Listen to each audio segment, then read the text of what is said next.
దేవుడిని స్తుతించే ముందు బైబిల్ గ్రంథంలో ఉంచుకున్న మాట ధ్యానించుకుని తర్వాత దేవుడిని స్తుతిద్దాం. స్తుతించడానికి ఆరాధనకు చాలా వ్యత్యాసం. దేవుణ్ణి ఘనపరిచేది, దేవుణ్ణి మహిమపరిచేది, దేవుణ్ణి స్తుతించేది, దేవుణ్ణి ఘనపరిచేది నోటితో పలికేది. ఆరాధన అనేది వ్యక్తిగతంగా మన జీవితంలో దేవుని కోసం జీవించడం, అది ఆరాధన. మందిరానికి వచ్చాను, కూర్చున్నాను, అది అయిపోయింది అనుకున్నది కాదు. ఎప్పుడు కూడా దేవుడితో సమాసం, నేను ఎంతవరకు దేవుడితో సమాసం కలిసి ఉన్నాను, దేవుడికి నేను ఎప్పుడెప్పుడు నేను లోబడి ఉన్నాను అనే దానికి మనం కొన్ని మాటలు తెలుసుకున్నాను. ఎందుకంటే మనం వర్తమానం చదువుకుని దేవుడిని చూపించాలనేది కాదు. వర్తమానం వేరు, దేవుడిని కనపరచడం, దేవుడిని ఆరాధించడం వేరు. వర్తమానం దేవుడి గురించి అంటే ఏ సందర్భాల్లో మనం తప్పిపోయామో, దేవుడు మనకు చేసిన మేలును, మనం తప్పిపోయినప్పటికీ కూడా ఆ మహాదేవుడు మనం ప్రేమించి ఆయన చేసిన మేలును తెలుసుకోవడానికి, ఆయన చేసిన గొప్ప కార్యాలను తెలుసుకోవడానికి, ఆయన మనల్ని ఏ విధంగా నడిపిస్తున్నాడో, ఏ విధంగా మనల్ని నేర్పిస్తున్నాడో, ఏ విధంగా మనల్ని ముందుకు సాగిస్తున్నాడో దాని గురించి మనం నేర్చుకోవడానికి, కొన్ని మాటలు మనం జ్ఞాపించుకోవడానికి తప్ప ఆరాధనకు వర్తమానానికి సంబంధం లేదు. ప్రతిరోజు నా జీవితంలో దేవుడి కోసం ఏ ఒక్క రోజు నేను జీవించగలిగానా, ఏ ఒక్క రోజు నా దేవుడి కోసం నా సొంత సమయాన్ని నేను దేవుడికి కేటాయించుకున్నానా, నా దేవుడి కోసం నేను నిలబడ్డానా లేదా, నా దేవుడి కోసం నేను జీవిస్తున్నానా లేదా అనేది మనం ఎప్పుడప్పుడు చూసుకుంటూ ఉండాలి. చాలా జాగ్రత్తగా చూసుకోవాలి. ఎందుకంటే బైబిల్ గ్రంథంలో రాసినట్టుగా రోజులు బాగా తక్కువ, దినాలు తక్కువగా ఉన్నాయి దినాలు. అది కాబట్టి దినాలు చెడ్డవి. కాబట్టి మనకు మనంగా ఏమీ చేసుకోలేము. మనకు మనంగా మనం మానవుని పొందలేము. మనకు మనంగా మనం దేవుణ్ణి ఆరాధించలేము. కానీ దేవునితో సహవాసం కలిగి ఉంటే దేవుని ఆత్మ నీలో నాలో ప్రేరేపించి దేవుడే ఆయన ఆరాధించుకునేలాగా నీతో నాతో చేయగల సమర్థుడు. మనకు మనంగా చేసేది నోటితో ఏదో రెండు మాటలు, మనకి బైబిల్ జ్ఞానాన్ని పెట్టో, చదువుకున్న జ్ఞానాన్ని పెట్టో, మనకు తెలుసున్న ఒక ఆలోచన పెట్టో దేవుడిని సూచించడం నోట్లో పలుకుతాం. కానీ వ్యక్తిగతంగా దేవుడితో జీవించాలి అంటే దేవునికి క్రైస్తవుడికి వ్యక్తిగత సంబంధం ఉండాలి. సంబంధం లేకపోతే ఆ జీవితం జీవించలేదు, దేవుడితో కలిసి మనం జీవించలేదు. కాబట్టి దేవునికి మనకి ఎట్టి సంబంధం కలిగి ఉండాలంటే భార్యాభర్తల సంబంధం ఎలా ఉంటుందో ఆ క్రైస్తవుడికి, ఆ పరలోక తండ్రికి అలాంటి భార్యాభర్తల సంబంధం కలిగి ఉండాలి. ఎందుకంటే భార్యని బలాయించి బాధ్యత తీసుకుని వహించేవాడు భర్త, అలాగే భర్తను ప్రేమించేది భార్య. వాళ్ళిద్దరూ ఎప్పుడు కూడా ఒకళ్ళు ఆధారంగాను, ఒకళ్ళు ఆదర్శంగాను, ఒకళ్ళు ప్రేమ కలిగి ఉంటారు. కానీ మనకి దేవుడి మీద ప్రేమ లేనప్పటికీ కూడా దేవుడు అయితే మన మీద ఆ మహాప్రేమ కుమరిస్తూ ఉన్నారు, కురిపిస్తూ ఉన్నారు. నిన్ను నన్ను సృష్టించిన దేవుడే నీకు నాకు భర్తగా రానని ఉన్నారు. కాబట్టి మనకి దేవుడు ఎందుకు ఆ భర్త స్థానం ఇచ్చాడనే దాని గురించి కొన్ని మాటలు మనం ధ్యానించుకుని తర్వాత దేవుడిని చూద్దాం. యెషయా గ్రంథం పేజీ నెంబర్ 615, యెషయా గ్రంథం 54వ అధ్యాయం.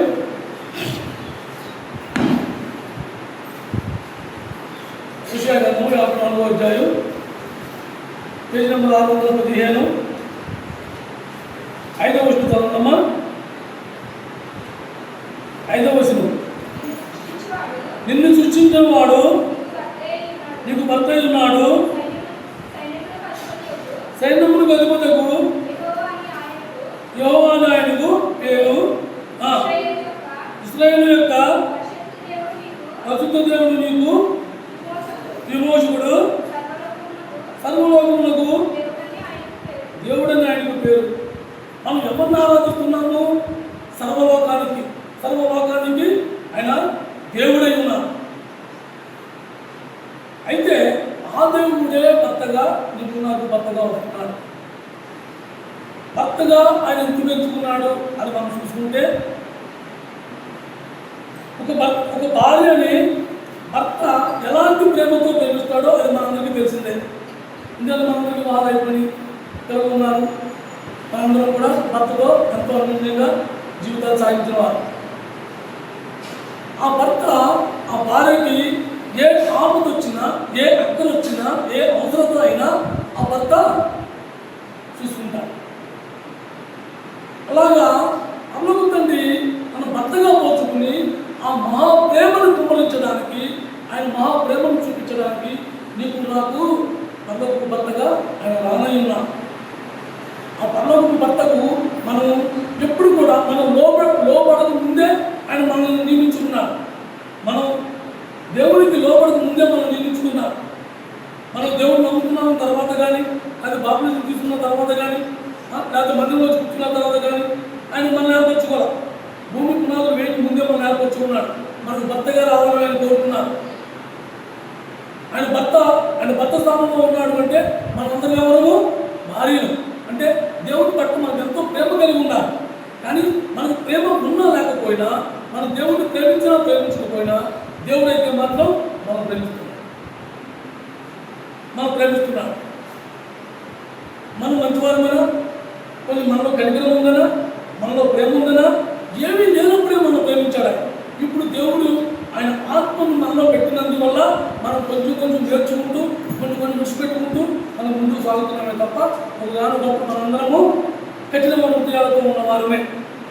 ఎప్పుడైతే దేవుడు తన భార్యగా మనల్ని ఎన్నుకున్నాడో, ఆయన భర్తగా ఉన్నాడో, ఆయన మనల్ని మార్చుకుంటున్నాడు. ఆ భర్తకు భార్యకు ఉన్న సంబంధమే దేవునికి నీకు నాకు ఉన్న సంబంధం.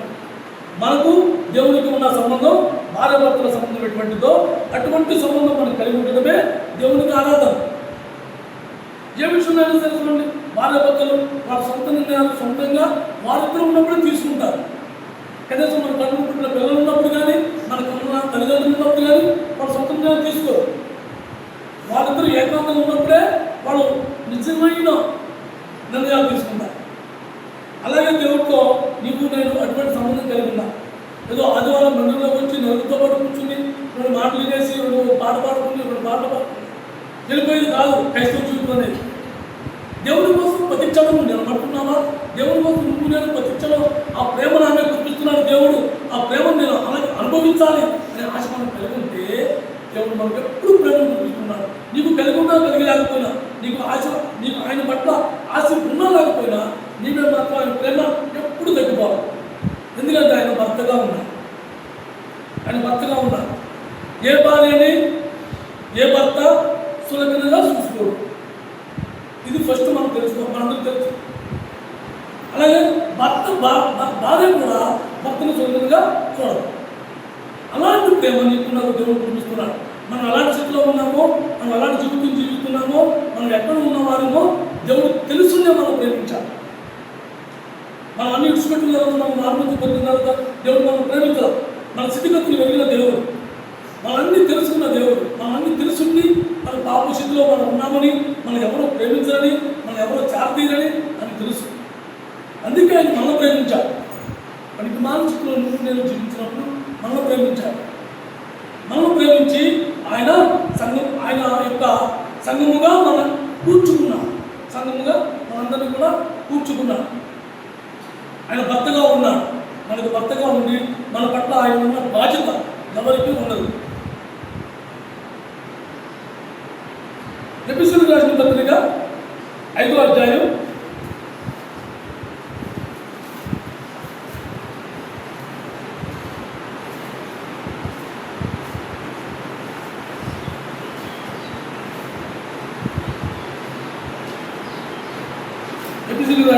5వ అధ్యాయం 176 29, 30 కలిసి రాసుదామా? నెమ్మదిగా చదువు, గట్టిగా చదువు పైకి. 29, 30 కలిసి రాసామండి. తన శరీరమును ద్వేషించువాడెవడను లేడు కానీ ప్రతివాడును దాన్ని పోషించి సంరక్షించుకును. మనము క్రీస్తు శరీరములకు అవయవములమై ఉన్నాము కనుక అలాగే క్రీస్తు కూడా సంఘమును పోషించి సంరక్షించుతున్నాడు. అంటే ఆయన భర్త స్థానంలో ఎత్తుకున్నాడు. అంటే భర్త భార్యని వివాహం చేసుకున్న తర్వాత నాకు ఒళ్ళు వచ్చింది భార్య వద్దని వదిలేసుకుంటాడా? అది పక్కగా ఉందని భార్య వదిలేదని చిక్కుపోతే భార్యను వదిలేసుకుంటాడా? అలాగే ఏదైనా అనారోగ్యం వస్తే భార్యను వదిలేసుకుంటాడా? లేకపోతే ఏదైనా ప్రమాదశాస్తు అందవిహారంగా తయారైన తర్వాత వదిలేసుకుంటాడా? వదిలేసుకోడు.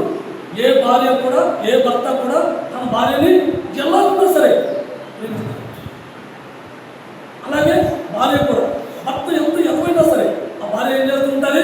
మా ఆయన ఆ కృషిలో వెళ్తున్నాడు తప్ప మా ఆయన మంచిగా తెలిసిన కావున్నా ఆ బాధలు ఇప్పుడు బాధ చేస్తుంది.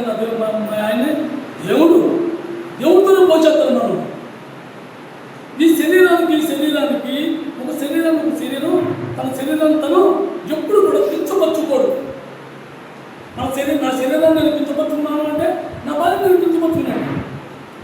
అలాగే యేసుక్రీస్తు ప్రభు మనల్ని ఎలాంటి స్థితిలో మనం ఉన్నా సరే ఆయన మనం ఎక్కడా కూడా ద్వేషించాలి, ఎక్కడా కూడా క్షమించాలి, ఎక్కడా కూడా పొమ్మల్లా మనం ప్రేమించాలి, మనం సేవ తీశాలి. ఆయన సంఘంలో ఆయన క్రీస్తు శరీరానికి మనందరినీ కూడా అవయవాలుగా చేర్చుకున్నాడు. అంటే మన ఎక్కడా కూడా ఆయన కించపరచలేదు. కించపరచలేదు అంటే ఆయన శరీరాన్ని ఆయన ఎప్పుడు కూడా దూషించుకోడు, పాడు చేసుకోడు, దాన్ని పోషిస్తూ సంరక్షించుకుంటాడు. అలాగే మనం ఏ సందర్భంలో తప్పిపోయినా, ఎక్కడ మనం పడిపోయినా ప్రభువానంలో మనకు ఆదరిస్తూ ఉన్నాం, చార్దిస్తూ ఉన్నాను, మనం ఆదుకుంటూ ఉన్నాను. ఏ విషయంలో కూడా దేవుడు మనం ఇష్టపడ మనం ఎలాంటి స్థితిలో ఉన్నా సరే, ఎలాంటి వార్త జీవితం మనం జీవించినా సరే ఆయనే శాంతిస్తున్నాడు, ఆయనే కోరుకుంటున్నాడు. ఆయన మనందరినీ కూడా ఎంతగానో ప్రేమించి నీ కోసం నా కోసం మన ఇళ్ళగానికి వచ్చి మన హృదయ తలుపులు కట్టిన వాడు, మన హృదయ వాటిలో నిలబడి ఆయన మన హృదయ తలుపులు కట్టిన వాడు. అలాంటి దేవుడు, నిన్ను నన్ను ఆదరించే దేవుడు, మామూలు దేవుడు కాదైన మహాదేవుడు, మహాగణుడు, మహోన్నతుడు, సర్వలోకానికి దేవుడై ఉన్నాడు. ఇంకో ప్రాంతానికి, ఒక గ్రామానికి దేవత అన్నట్టుగా మనకు దేవుడు లేరు. మనకు ఉన్నవాడు ఒకే తండ్రి, ఒకే దేవుడు, ఒకే భర్త. ఆ భర్తే, ఆ పరలోకపు భర్తే ఆ యొక్క యేసుక్రీస్తు ప్రభు మన కోసం రానయ్య ఉన్నాడు, భర్తగా రానయ్య ఉన్నాడు. మనందరినీ ఈరోజు సంఘంలో కూర్చోడానికి, చాటు పోగేయడానికి ఆయన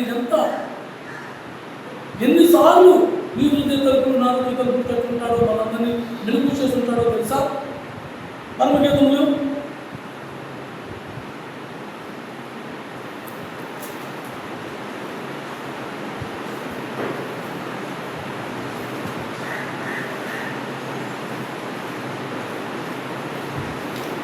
పరమగీతంలో 5వ అధ్యాయం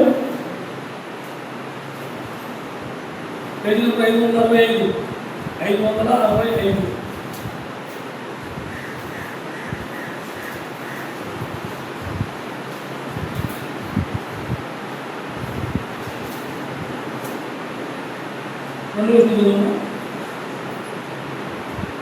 రెండవ వచనం, నేను నిద్రించితేనే కానీ నా మనసు మేలుకొని ఉన్నది, నా సహోదరి, నా ప్రియులారా, నా పావులమా, నిష్కలంకుల వాళ్ళారా ఆలకింపుము. నా తల మంచుకు తడిచినది, నా వెంట్రుకలు రాత్రికి కురిచిన చినుకులకు తడిచినవి. నాకు తలుపు చేయమనసు, నా ప్రియుడు వాక్యం నిన్ను నమ్మి వాళ్ళ సంఘంలో కూర్చోవడానికి ఆయన ఎన్ని రోజులు మన హృదయ తలుపులు కట్టాడో తెలుసా? ఎన్ని రోజులు మన అందరినీ కూడా హృదయ తలుపులు తట్టి తలుపుకి ప్రియుడు వచ్చాడు అని మనం తలుపు తీసుకోకుండా, ఆయన ఎవరో మనం తెలుసుకోకుండా, ఆయన ముఖదర్శనం మనం చేసుకోకుండా మనం ఎన్ని రకాలుగా మనం వడ్డించుకున్నాడో తెలుసా? ఆయన మన పాప స్థితిలో మనం ఉన్నప్పుడు, మన పాపంతో పుల్లిలో కుర్చీలో మనం పడి ఉన్నప్పుడు దేవుడు మనం ఎలా బంధించుకున్నాడో తెలుసా? నా సహోదరి, నా ప్రియురాలు, ఎంత కాలంగా నిన్ను ప్రేమించాడు దేవుడు గుర్తు చేసుకోండి సార్. దేవుడు సన్నిధిలో కూర్చోవడానికి కానీ, దేవుడు మాట్లాడటానికి కానీ మనకే చాలా బాధ. కానీ దేవుడు అలాంటి మనసులో తడిచి, వానలో తడిచి, పలు దినాలు నీ కుటుంబం కాపలా కాసుకుంటున్నారు. నువ్వెప్పుడు హృదయ తలుపులు తిరుగుతావా? నీతో మాట్లాడదామా అని. కానీ మనం కట్టిన మారిపోయినప్పటికీ కూడా దేవుడు మనం విడిచిపెట్టాలి.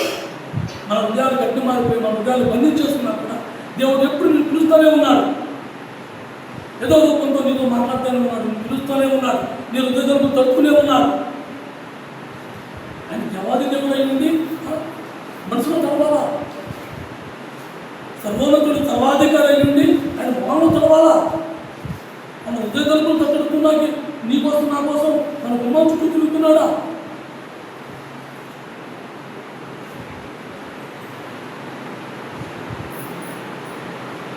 మనం ఎలాంటి స్థితిలో మనం ఎక్కడున్నా సరే ఆయనే వచ్చాడు. మన పాపంలో ఉన్నప్పుడు ఆయనే వచ్చాడు. అవలో ఆదాము పాపం చేసినప్పుడు ఆయనే వచ్చాడు. ఇప్పుడు నువ్వు నేను పాపంలో తిరుగులాగినప్పుడు ఆయనే వచ్చాడు. ఆయన వచ్చి మనం ఎలాంటి స్థితిలో ఉన్నామో ఆయన మనం దర్శించేసరికి మురికిలో పంది చూడు, మురికిలో బుడదొలుకుని వచ్చినప్పుడు ఆ పంది గమని అబ్బా ఎంత బాగుందో పంది అంటారా? చిచ్చి చిచ్చి చిచ్చి అని దూరంగా ఎలాగైతే పారిపోతారో మన లోక బతుకుని చూసి లోకంలో ఉన్న నిన్ను నన్ను ఈ లోకమే అసహించుతుంది. ఆయన ఆ పర్లో పుట్టండి ఆయన మాత్రం అసహించుకోవాలి. ప్రేమించి నిన్ను వర్ణిస్తున్నాడు. నేను ఎంతో ప్రేమగా వర్ణిస్తున్నాడు. ఆయన పౌరమా అంటాడు. పౌరము స్వరూపంతో కాదు ఆయన పోల్చాడు నిన్ను నన్ను. నేను ఎలాంటి దౌర్భాగ్య స్థితిలో నువ్వు నేను ఉన్నా, ఎలాంటి మూర్ఖంలో నువ్వు నేను ఉన్నా దేవుడు ఆయన ఎలాంటి ప్రేమలో ప్రేమించాడు. అందుకే మన వాళ్ళు అంటూ ఉంటారు ఒకసారి, అరే ఆ పిల్లలు ఎలా వచ్చిందా అంటే నాకు అనిపెట్టు చూడు. దేవుడి కంటికి నువ్వు నేను ఎంత మూర్ఖంలో ఉన్నా అంత అందంగా కనిపిస్తున్నావు. ఎందుకు? ఆయన అంత ఇష్టపూర్వకంగా మనం ప్రేమించాలి, అంత ఇష్టపూర్వకంగా ఆయన చార్పించాలి, ప్రేమించాలి, కనికరపడ్డాడు. అందుకే నువ్వు నేను మన హృదయాన్ని కట్టిపరిచేసుకున్నా సరే దేవుడు పదే పదే పిలుస్తూ ఉన్నాడు. కానీ మనం గ్రహించుకో, ఎవరో పిలిచాడు అన్నట్టుగా నువ్వు హృదయ వాటిని తట్టుతూ నీ పలు దినాలు నీ చుట్టూ తిరుగుతూ నీ హృదయంలో తట్టుతూ ఉన్నాను. అందుకే మా గురుగారు పదే పదే అంటాడు, ఈ మాట మీద దొరక మీకు ఈ రోజు సమీపంగా ఉన్నది, మన ఆత్మ సమీపంగా ఉంది, జాగ్రత్త, బైబిల్ కూడా ఉండమని చెప్తూ ఉంటాం. మనం ప్రతిదాన్ని కూడా మనం జాగ్రత్తగా మనం హృదయంలో దాచుకోవాలి. ప్రతి ఒక్క మాట మనం ఉన్నదాన్ని జాగ్రత్తగా దాచుకోవాలి. అలాగే దాన్ని అనుసరించడానికి మనం ప్రయత్నించాలి. పడిపోతాం, ప్రయత్నించినంత మాత్రం మనం నడవలేము, పడిపోతాం. అని మనం చేపెట్టుకు నడిపించేవాడు మన ప్రియుడు ఉన్నాడు. ఈరోజు అనారోగ్యంతో బాధపడుతుంది. అనారోగ్యంతో బాధపడినప్పుడు ఆ ప్రియుడు దాన్ని వదిలేసి వెళ్ళిపోతాడా? ఎంత ప్రేమగా తీసుకెళ్ళి ఏం చేస్తాడు? మంచిగా చేస్తాడు, దగ్గర ఏమన్నా చూసుకుంటాడు, ఎంతో ఎన్నికలు పడతాడు, జాలి పడతాడు. నీకేం కావాలమ్మా, నేనేం తేనమ్మా, నీకేం కావాలి, ఎక్కడ తీసుకెళ్ళను, ఎంత కనికరంగా అడుగుతాడో ఆ పల్లవుడి దగ్గర కూడా మనం అలాగే అడుగుతున్నాడు, అలాగే ప్రేమిస్తున్నాడు. ఆయన ప్రేమకు మనం దూరం కాకూడదు. ఆయన ప్రేమకు మనం దూరం కాకుండా ఉంటేనే కానీ దేవుడిని ఆయన్ని మనం ఆరాధించలేము. ఒక భార్య ఎప్పుడైతే ఇష్టపూర్వకంగా తన భర్తను తను లోపడుతుందో అప్పుడే ఆ భర్త మీద తనకు ఎక్కడ లేని ప్రేమ కుమ్మరింపబడుతుంది. అంతకుముందు తనెవరో వాళ్ళెవరో తెలియదు. వివాహం అనే తనతో మనందరం ఒకడొకడు ఏకమయ్యాం. అలాగే దేవుడు మనల్ని వివాహం చేసుకోవడానికి రాకముందే వివాహానికి మనం చేసుకోవడానికి వస్తాకున్నాడు. రాకముందే మనం అంతగా ప్రేమిస్తున్నాడు. మన వివాహాలు అయిన తర్వాత ఒకరి ఇష్టాలు తెలుసుకున్న తర్వాత ఒకరు ప్రేమించుకుంటున్నాం. అని దేవుడు అలా కాదు. మనం ఎంత పనికి మానసికగా ఉన్నా, మన హృదయ కాఠిన్యంగా ఉన్నా, మనం ఎప్పుడు తప్పు తెరవకపోయినా నీ చుట్టూ నా చుట్టూ తిరుగుతూనే ఆయన మనం ప్రేమిస్తున్నాడు, మనం వర్ణిస్తున్నాడు. ఆయన దృష్టిలో నువ్వు నేను మామూలు స్వరూపంలో ఉన్నాం. ఆయన స్వరూపంలో మార్చుకోవడానికి నిన్ను నన్ను గుమ్మానికి ఇంటికి వచ్చి నిన్ను నన్ను ఏరుకున్నాడు. మనందరూ పాఠశాల వచ్చి అమ్మా మీ అందరూ రండి టైం తాగితే వచ్చామా? రాలేదే. ఆయన మమ్మల్ని ఆత్మను పిలుచుకున్నాడు. నీ కోసం ఒక షాపుని శాపనాన్ని పెట్టాను, ఒక ఉన్నారు వాళ్ళు వేస్ట్ చేస్తున్నారు, నువ్వు వెళ్ళండి. దేవుడు నీకు నాకు ఆ పెరేపు ఎప్పుడు ఇచ్చాడు? మన హృదయ కాటి మన హృదయం ఎప్పుడైతే ప్రభా ఇంతవరకు నేను వ్యర్థంగా నువ్వు నా హృదయ తరపు తొడుతున్నావు, నాకు తెలియలేదు ప్రభా, ఎవరో పెడుతున్నాను అనుకున్నానే కానీ నువ్వే పెడుతున్నావు, నేను గ్రహించలేకపోయాను ప్రభా అని మనం ఎప్పుడైతే మన హృదయాలు తెచ్చుకున్నామో అప్పుడు మనం సిద్ధపడ్డాం. ఎప్పుడు మనం ఎక్కడెక్కడ ఉన్న వాళ్ళందరినీ కూడా ఆయన ఏదో వ్యాపరుచుకున్నాం. ఆయన ఏర్పరచుకుని ఏం చేశాడు? సంఘంలో సమర్థం ఇచ్చి సంపాదించాలి, సంఘంలో కూర్చోబెట్టాడు. మనం అందరినీ కూడా దేవుడు ఎంతగా ప్రేమించాడో, అలాగే మనల్ని ఎలాగా మనం పోగు చేసుకున్నాడో. ఆయన వృత్తినే నిన్ను పిలిచి ఊరుకునే పిలవగానే మనం రాలా, కానీ ఆయన మదుపు పెట్టాడు. మదుపు పెట్టి మనందరూ కొనుక్కున్నాడు, విడిపించుకున్నాడు. ఎఫెసీయులకు రాసిన పత్రిక 1వ అధ్యాయం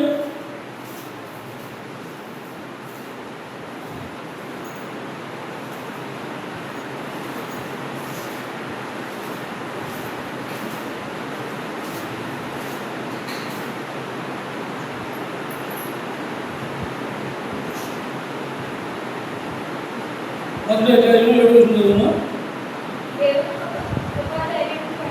దేవుని కృపా మహేశ్వర్యమును బట్టి ఆ ప్రియుని యందు ఆయన రక్తము వలన మనకు విమోచనము, అనగా మన అపరాధములకు క్షమాపణ మనకు కలిగి ఉన్నది. మనం ఎక్కడున్నామో దేవుడు ఎన్నిసార్లు నీళ్ళు దగ్గర మనం తీసుకోకుండా మూర్ఖంగా మనం ఉన్నప్పుడు ఆయన ఏం చేశాడు?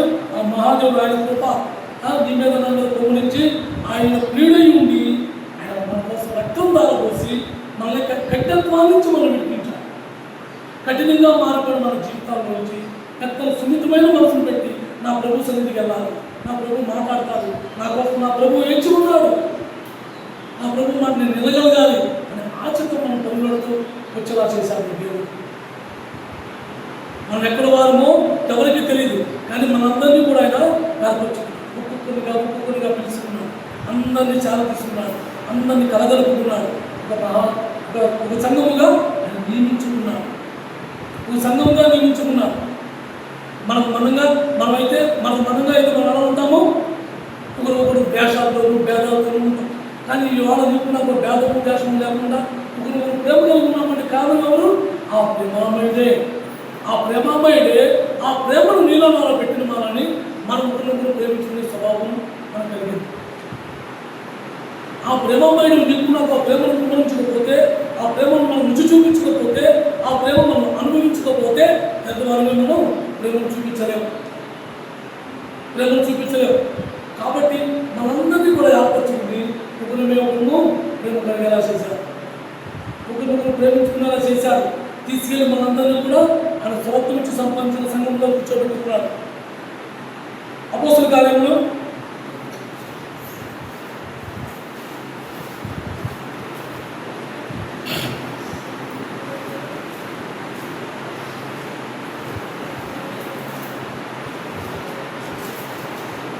123, అపోస్తల కార్యములు 20వ అధ్యాయం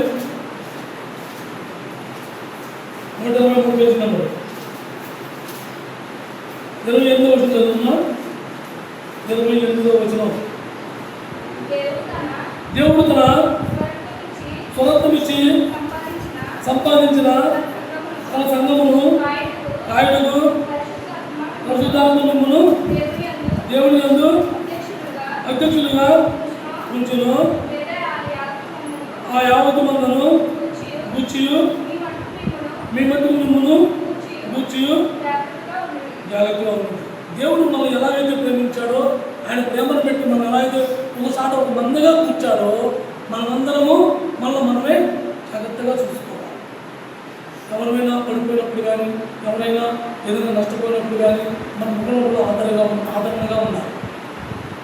దేవుడు మనకు ఎలాగైతే ఆదరణ చూపించాడో, మనకి క్షమాపణ లేని జీవితంలో మనం జీవించినప్పుడు ఆయన మనకు క్షమాపణ కలిగేలా చేశాడో, అలాగే మనం కూడా ఒకరినొకరు ప్రేమిస్తూ, ఒకరినొకరు క్షమించుకుంటూ, ఒకరినొకరు ఆదరణగా ఉండాలి.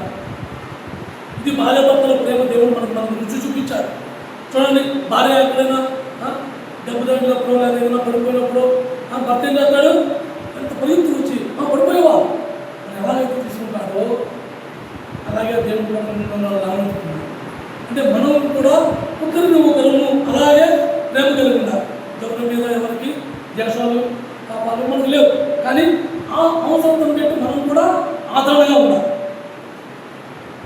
పాపాలు దేశాలు లేవు కదా, మనం ఉండే కదా అనుకునే మాటతో ఉద్దేశించడం కాదు. అక్కడ కొన్ని మనం ఒకరు దర్శించుకుంటూ ఒకరు వ్యవసాయాలు తెలుసుకుంటూ ఒకరి పట్ల ఒకరు ప్రేమ కలిగి మనం ఉండాలి. ఇది దేవుని ప్రేమ. లేకపోతే దేవుడు వీళ్ళందరూ నేను తిరిగినప్పుడు నేను తిరిగి మళ్ళీ గుడాకానికి వెళ్ళినప్పుడు వాళ్ళు నేను వివాహం చేసుకుంటాను అంటే ఆయన వివాహం చేసుకుని భార్యగా మనకు తీర్చిదిద్దగలమా? అలాంటి రూపం మనకు రాదు. అలాంటి రూపం మనకు రాదు. ఆ రూపం మనకు రావాలి కాబట్టే ఆయన సంఘముగా నియమించాడు. అంటే ఆ సంఘంలో నువ్వు నేను ఉన్నాం. మనందరి కోసం తన స్వరత్వం ఇచ్చాడు, తన సొంత రక్తాన్ని ఇచ్చాడు. మనం ఊరికే వినిపించాలి, ఊరికే వినిపించాలి. నేను దేవుడు కుమారుని మనందరూ విడిచిపెట్టే అని అపవాదాన్ని శాసించడం. ఆయన ప్రేమ చెల్లించాలో తన తండ్రికి ఏ ప్రేమ అయితే చెల్లించాలో ఆ ప్రేమ నియంత్రణ దగ్గర లేకపోతే, మన పాప క్షమాపణే లేకపోతే మనకు బదులుగా ఆయన ప్రేమ చెల్లించి ఆయన స్వరత్వం ఇచ్చి సంపాదించిన ఆ సంఘంలో నువ్వు నేను ఉన్నాం. ఇది దేవుని పెట్టిన సంఘం. ఈ సంఘంలో మనం ఉన్నాము అంటే ఆయన పిల్లలుగా, ఆయన బిడ్డలుగా, ఆయన భార్యలుగా మనం జీవించడానికి ఇష్టపడాలి. భార్యగా ఉన్నారంటే బయటకు వెళ్ళినప్పుడు భర్త బయటకు వెళ్ళినప్పుడు భార్య ఏం చేస్తూ ఉంటుంది? ఎదురు చూపులతో చూస్తూ ఉంటారు. అలాగే మన భర్త బయటకు వెళ్ళాడు. ఎక్కడికి వెళ్ళాడు? మన కోసం స్థలం సంపాదించి, మన కోసం మన తండ్రి దగ్గర వాదాలకి వెళ్ళి వాదించి మనం తీసుకెళ్తాడు. నీ మీద నా మీద ఆయన ఏం చేశాడు? మన పాప జీవితాన్ని కప్పేశాడు. నిజమైన ప్రేమకుడు, నిజమైన ప్రియుడు ఏం చేస్తాడు? ఆ ప్రియురాలలో ఉన్న లోపాలన్నీ కూడా కప్పించేస్తాడు. అలాగే మన పరలోక తండ్రి మనకు భర్తగా రావడానికి ఆయన మనం ఏం చేశాడు? ఆయన ప్రశస్త వస్త్రాన్ని, ఆయన నీతి వస్త్రాన్ని మీద మన మీద కప్పి మనం రక్షించాడు.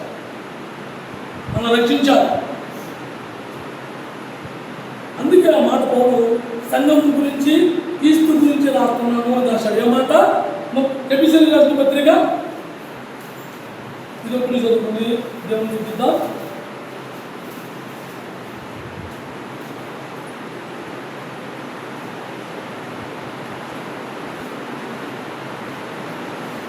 ఎఫెసీయులకు రాసిన పత్రిక 5వ అధ్యాయం 31-32 చూద్దామా?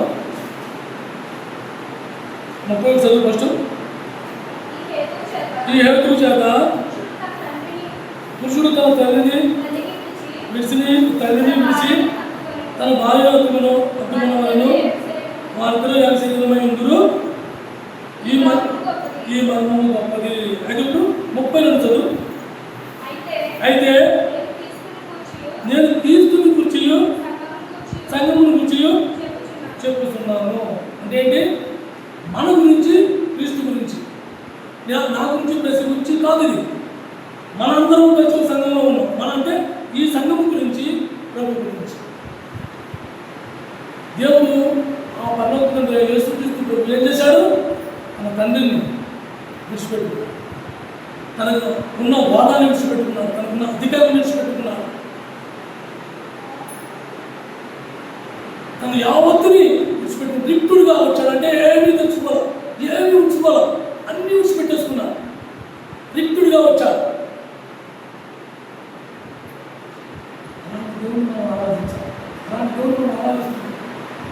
ఆయన నీకోసం నాకు ఎక్కడికి వచ్చాడు? ముందుకు వచ్చాడు, మురికి ముందులో వచ్చాడు, మురికి వాళ్ళలో వచ్చాడు. చూడండి, పెద్ద పెద్ద పట్టణాల్లో బాగా లేకుండా ఏదండి మనలాంటి కాలనీ లాంటి ఏమంటారంటే మురికి ఏరియా.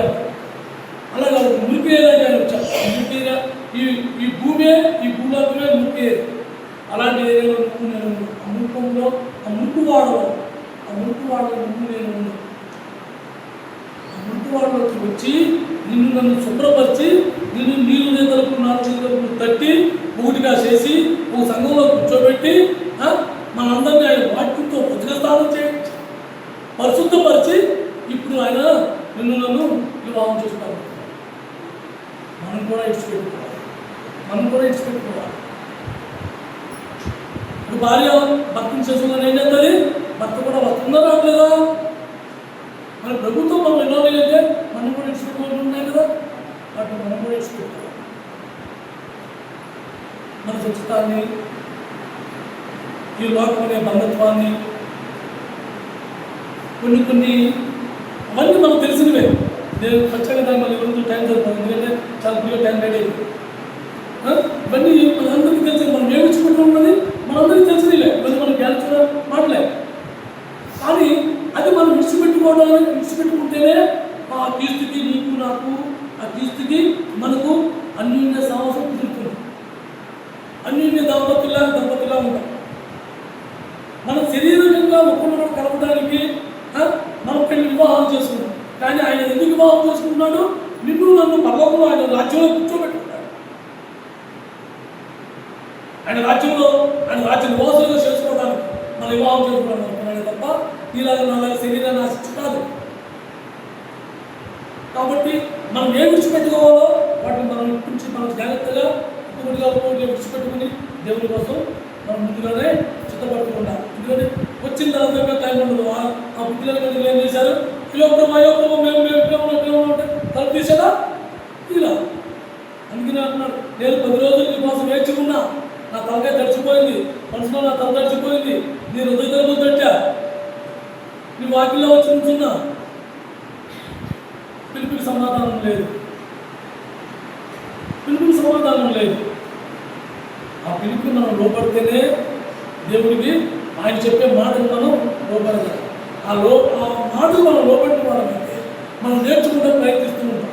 నేర్చుకున్న ప్రతిసారి మనం పడిపోతూ ఉంటాం.